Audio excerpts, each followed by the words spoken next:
व्यवस्था के लिए ज़रूरी है कि हम एक मन होके पहले एक बने, एक वचन बने, एक बात के अंदर हम पूरी तरीके से इकट्ठे हों। हम जो अलग अलग भगवानों, अलग अलग तरीके के तौर तरीक़ों को, अलग अलग तरीके की धार्मिक व्यवस्थाओं को, संस्कृतियों को, तमाम तरीके विचारों को, जातियों को,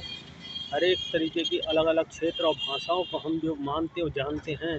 उन सब में एक का पैदा हो जाए, एक वचन, एक मन, मानसिक, वैचारिक और हर एक तरीके का बिखराव दूर हो। मूल निवासी भाइयों, जो इस ज़मीन पे रहते हैं, इस ज़मीन के लगभग 80% या 85% या 90% लोग जो मूल निवासी भाई हैं, जिनकी मेहनत को वो 10% लोग जो पूरी तरीके छल से, मक्कारी से, झूठ से, अत्याचार से उनके बनाए हुए खतरनाक और ऐसे कानून जिस पे वो खुद नहीं चलते बल्कि दूसरों को चलाते हैं,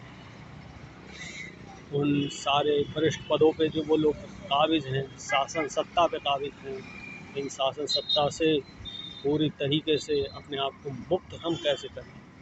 यानी कि हम खुद इन पदों पे कैसे आसीन हों, कैसे हम अपनी व्यवस्था को बनाएं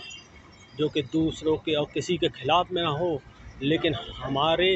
विरोध में भी ना हो। इस समानता उत्पन्न करने वाली, इस अनंत जीवन को पैदा करने वाली, इस भाईचारे को पैदा करने वाली, एकता को पैदा करने वाली, प्रेम को पैदा करने वाली, दया, करुणा, तरस को पैदा करने वाली, आपस में एक मन और एक विचार पैदा करने वाली, होने वाली हम सब व्यवस्थाओं को अपने जीवन में लागू करें। भारत का संविधान जो भारत के अंदर लागू है, उसे मजबूती से लागू करें। अगर कोई विरोधी तत्व अपनी मनमर्जी का धार्मिक संविधान हिंदुस्तान के मूल निवासियों पे,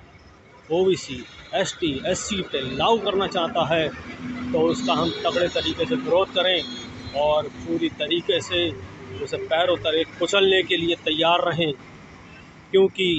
अगर कोई ज़बरदस्ती हमारी एकता को, हमारी यूनिटी को तोड़ता है, हम में घुसपैठ करता है, हम में मन भेद, विचार भेद और तरह तरीके के ऊंच नीच को पैदा करता है, ऐसी देखी और अनदेखी सारी ताकतों से हम पूरी तरीके से सतर्क रहें, आपस में एक हों, अपने लालच को त्यागें, अपने अंदर की कमज़ोरियों को त्यागें, हम सशक्त और ताकतवर बनें। शिक्षा में, हर एक तरीके की शिक्षा में, स्वर्गीय शिक्षा में, न्यायिक शिक्षा में, वो स्वर्ग के अंदर का वचन, वो स्वर्ग के अंदर की शिक्षा जो कि हमें संसार की हर एक तरीके की कमज़ोरी और हर एक तरीके की बीमारी से बाहर करती है, कि उससे हमें छुटकारा देती है। उस शिक्षा में, सांसारिक शिक्षा में, जो कि हमें ज्ञान की ऊंचाइयों पर ले जाती है, हर एक तरीके की शिक्षा में हम संपन्न हों, बच्चों को संपन्न करें, अपने बुज़ुर्गों को संपन्न करें, जागते रहें और हमेशा ईश्वर, एक वचन और एक शिष्टा से जुड़े रहें, उस एक यीशु से जुड़े रहें। जागो और मूल निवासियों, और जागो और जागो और जागो और जागो, जागते रहो, जल्द जागो, सतर्क रहो, चौकस रहो, खबरदार रहो, जागते रहो। यीशु, आमीन।